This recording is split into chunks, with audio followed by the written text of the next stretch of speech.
नमस्कार, आप देख रहे हैं न्यूज़ 24। मैं हूं शीतल राजपूत। गुजरात का सियासी समर पूरे शबाब पर है। हर दल ने अपने अपने योद्धाओं को चुनावी अखाड़े में उतार दिया है। कांग्रेस और आम आदमी पार्टी पहले ही अपने उम्मीदवारों की लिस्ट जारी कर चुकी है। अब बीजेपी ने भी अपने उम्मीदवारों के नामों का ऐलान कर दिया है। बीजेपी ने 182 में से 160 कैंडिडेट्स की अपनी पहली लिस्ट जारी की है। पार्टी का यह दावा है कि इस लिस्ट में हर वर्ग, हर जाति, हर समीकरण का पूरा ख्याल रखा गया है। कई सिटिंग विधायकों को रिपीट किया गया है, तो कई नेताओं का टिकट काटकर नए चेहरों को मौका दिया गया है। देखिए हमारी ये डिटेल्ड रिपोर्ट।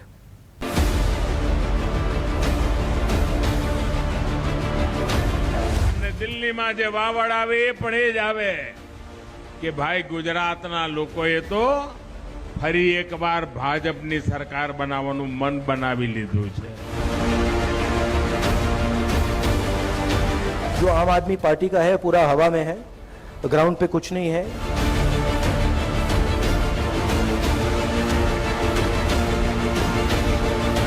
आईबी की एक रिपोर्ट आई है।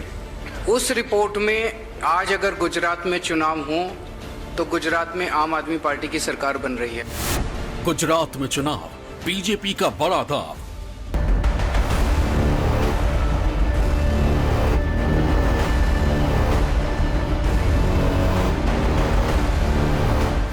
भूपेंद्र हार्दिक रिवाबा बीजेपी को दिलाएंगे सत्ता।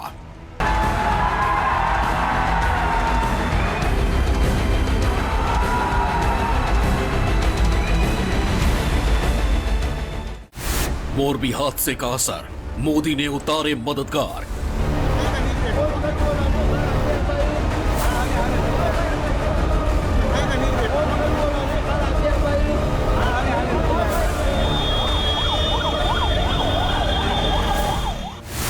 कांग्रेसी विधायक बीजेपी के उम्मीदवार कुर्सी बरकरार रख पाएंगे अब की बार।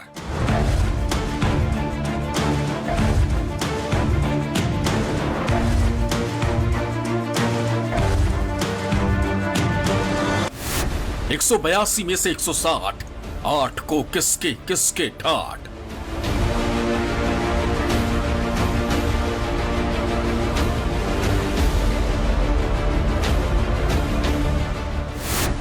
गुजरात का चुनावी कदर, बीजेपी ने उतारे विनर।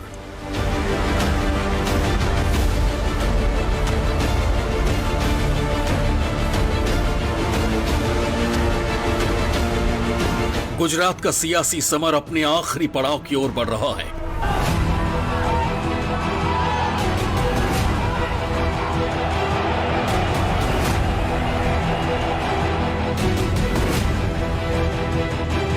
हर दल अपने अपने तरकश से चुनावी किला फतेह करने वाला तीर छोड़ रहे हैं।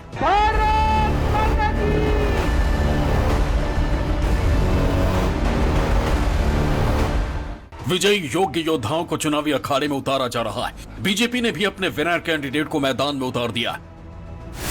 पार्टी ने तमाम माथापच्ची और मंथन के बाद 182 में से 160 उम्मीदवारों की पहली लिस्ट जारी की, जिसमें 69 सिटिंग विधायक हैं, जबकि 38 नए चेहरों को मौका दिया गया। मौजूदा सरकार में शामिल 5 मंत्रियों का टिकट काटा गया, जिसमें राजेंद्र त्रिवेदी और प्रदीप परमार जैसे दिग्गज नेताओं के नाम शामिल हैं। मोरबी हादसे के बाद पार्टी के खिलाफ नाराजगी की वजह से मौजूदा विधायक ब्रजेश मिर्जा का टिकट काट उनकी जगह पर पूर्व विधायक कांतिलाल अमृतिया को टिकट दिया गया। इस पहली लिस्ट में 14 महिला और 2 संत को भी टिकट दिया गया। इनमें 4 डॉक्टर और 4 पीएचडी होल्डर कैंडिडेट भी बीजेपी की तरफ से मैदान में है। कुल 182 विधानसभाओं में से 160 विधानसभाओं की घोषणा करी है। इन 160 विधानसभाओं में 13 शेड्यूल कास्ट, 24 शेड्यूल ट्राइब, 14 महिलाएं, सिटिंग 69 और इसमें युवा, पंचायती राज प्रतिनिधि, प्रशासनिक अनुभव रखने वाले, प्रोफेशनल योग्यता रखने वाले जैसे 4 डॉक्टर, 4 पीएचडी और उसके अतिरिक्त विभिन्न प्रशासनिक सेवाएं रखने वाले एक पार्टी ने युवाओं को, महिलाओं को, अनुसूचित जाति, अनुसूचित जनजाति, समाज के आध्यात्मिक विषयों में सभी वर्गों के जुड़े हुए लोगों को इसमें पूरी तरीके से समायोजित किया गया है। पार्टी ने जातीय समीकरण का भी खास ख्याल रखा है। अपनी पहली लिस्ट में 39 पाटीदार, 9 ब्राह्मण, 6 क्षत्रिय, 13 एससी और 24 एसटी और 3 जैन समुदाय के नेताओं को तवज्जो दी गई है।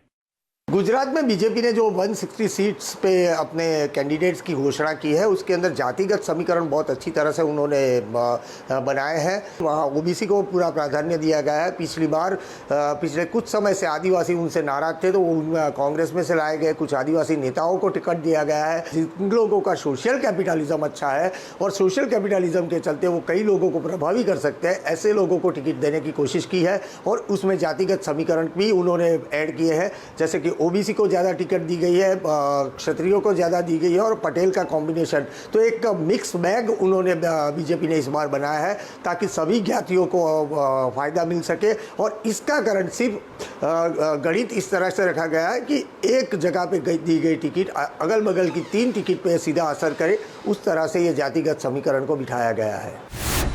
गुजरात में पाटीदार समुदाय की भागीदारी के आंकड़ों की बात करें तो प्रदेश में पाटीदार समुदाय की आबादी कुल 15% है।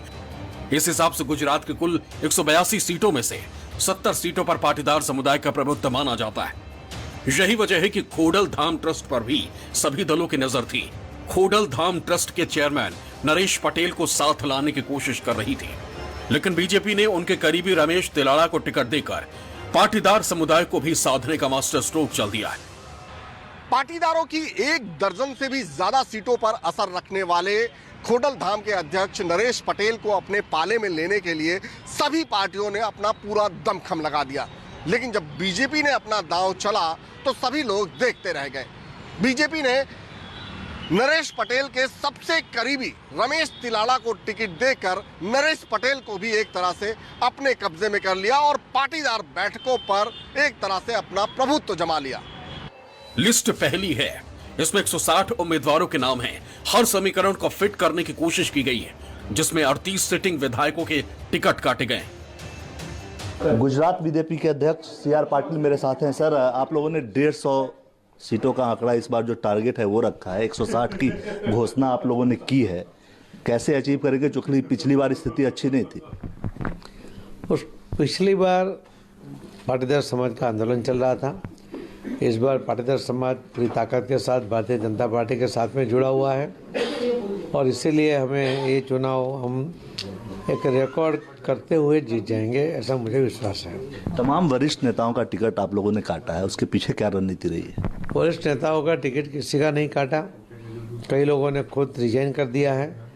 उन्होंने अपनी इच्छा व्यक्त की है पत्र लिखकर कि इस बार नए लोगों को मौका दीजिए, हम लोग संगठन में या और कोई काम करेंगे पार्टी का। तो ये टिकट काटना नहीं कहा जाता, एक विश्वास के साथ, एक सहमति के साथ नए लोगों को मौका देने की बात है। गुजरात चुनाव में इस बार मोरबी पुल हादसे का असर भी साफ देखा जा रहा है। शहर के नगर द्वार चौक, ग्रीन चौक, बापा सीताराम चौक, पानी की रेहड़ी से लेकर चाय की केतली तक हर तरफ हादसे का दर्द है। राजनीतिक दलों को डर है कि अगर इन इलाकों में वोट मांगने जाए तो लोगों की नाराजगी झेलनी पड़ सकती है। जिस जगह पर मोरबी पुल हादसा हुआ था वो मोरबी की सीट माणिया विधानसभा क्षेत्र के तहत आती है और ये सीट बीजेपी का गढ़ रही है और हर सीट की तरह बीजेपी इस सीट को भी नहीं खोना चाहती और यही वजह है कि मोरबी पुल हादसे के दौरान पानी में कूदकर लोगों की जान बचाने वाले को बीजेपी ने टिकट दिया है। बीजेपी ने जहां अपने कई पुराने चेहरों का टिकट काटा है, वहीं कुछ पुराने और कद्दावर नेताओं को फिर से मैदान में उतारा भी है, जिनमें सबसे पहला नाम है सीएम भूपेंद्र पटेल का। अपनी पुरानी सीट घाट लोडिया से ही अब की बार भी भूपेंद्र पटेल चुनाव लड़ेंगे। इसके अलावा मोरबी सीट से पूर्व विधायक कांतिलाल अमृतिया, भुज से केशवलाल पटेल, जामनगर ग्रामीण से राघव जी पटेल, जाम जोधपुर से चिमन भाई सापरिया, पोरबंदर से बाबू भाई बोखीरिया, सोमनाथ से मान सिंह परमार, अमरेली से कौशिक भाई वेकारिया, मणिनगर से अमूल भाई भट्ट और साबरमती से हर्षद पटेल को बीजेपी ने मैदान में उतारा है। बीजेपी ने इस बार चुनाव के अंदर ज़्यादातर आदिवासी और शेड्यूल कास्ट को जो टिकट दिया है 160 में से, उसमें आदिवासी को एक बार एक सीट और ज़्यादा दी है। शेड्यूल कास्ट में तो उन्हीं की तरह जो रिजर्व सीट है उस तरह से दी गई है। 14 महिलाओं को टिकट दी गई है। लेकिन इस बार जो टिकट दी गई है उसके अंदर ज़्यादातर टेक्नोक्रेट्स और पढ़े लिखे लोगों को ज़्यादा टिकट दी गई है। और उसी के चलते ये बीजेपी की एक रणनीति है कि अर्बन एरियाज़ के अंदर जो जहाँ पे आप उनको डेंट लगाने की संभावना दिख रही है, वहाँ पे उन्होंने ये टिकट का बंटवारा उस हिसाब से किया है। बीजेपी ने अपने 160 उम्मीदवारों की पहली लिस्ट में 14 महिला उम्मीदवारों को भी जगह दी है। जामनगर नॉर्थ से क्रिकेटर रविंद्र जाडेजा की पत्नी रिवाबा जाडेजा को टिकट दिया गया है। इसके अलावा पूर्व सीएम विजय रूपाणी की सीट राजकोट पश्चिम से दर्शिता शाह को मैदान में उतारा गया है। वड़वान से जिग्ना बेन पांड्या, राजकोट ग्रामीण से भानुबेन बाबरिया, गोंडल से गीताबा जाडेजा, नांदोद से दर्शना बेन देशमुख, लिंबायत से संगीता बेन पाटिल और गांधीधाम से मालती बेन महेश्वरी को बीजेपी ने अपना प्रत्याशी बनाया है। भारतीय जनता पार्टी का उदय हम पाटीदार राजनीति के साथ साथ कर सकते हैं। पिछले 3 दशक में गुजरात में पाटीदार समुदाय ने भारतीय जनता पार्टी के साथ हमेशा एक तरफा समर्थन रखा है और उसी का कारण है कि भाजपा सौराष्ट्र, उत्तर गुजरात और मध्य गुजरात के भी कुछ इलाकों में पाटीदार वोट बैंक के बूते बम्पर जीत हासिल करती रही है। इस बार भी भाजपा ने पाटीदार समुदाय की 2 प्रमुख संस्थाएं खोडलधाम और उमियाधाम के ट्रस्टियों को भी अपनी सूची में शामिल किया है। गुजरात के रण में बीजेपी ने जिन योद्धाओं को उतारा है उसमें से कई नाम चौंकाने वाले भी हैं। हार्दिक पटेल के अलावा कुछ ऐसे नाम हैं जो पहले कांग्रेस के नेता थे। बीजेपी ने कई ऐसे नेताओं को भी टिकट दिया है जो कांग्रेस छोड़कर बीजेपी में आए हैं। विरमगाम से हार्दिक पटेल का टिकट बरकरार रखा है। अब डासा से प्रद्युम्न सिंह जाडेजा को टिकट दिया गया है। जसदण से कुंवरजी बावलिया, माणावदर से जवाहर चावड़ा, विसावदर से हर्षद रिबड़िया, खेड ब्रह्मा से अश्विन कोटावाल, कपराड़ा से जीतू चौधरी, तालाला से भगवान बारड और छोटा उदयपुर से राजेंद्र सिंह राठवा को टिकट दिया गया है। ये वो तमाम नेता हैं जो कांग्रेस छोड़कर बीजेपी में शामिल हुए हैं। इनमें से भगवान बारड तो बीते 8 को ही बीजेपी में शामिल हुए। इन तमाम नेताओं में से राजेंद्र राठवा के अलावा सभी ने 2017 में कांग्रेस की टिकट से चुनाव लड़ा था और विधायक बनकर विधानसभा पहुंचे थे, लेकिन अब ये बीजेपी के झंडा बरदार हैं। मोहन सिंह राठवा छोटा उदयपुर से कांग्रेस की टिकट पर 50 साल तक विधायक रह चुके हैं, लेकिन पुत्र मोह में उन्होंने कांग्रेस पार्टी छोड़ बीजेपी का दामन थाम लिया।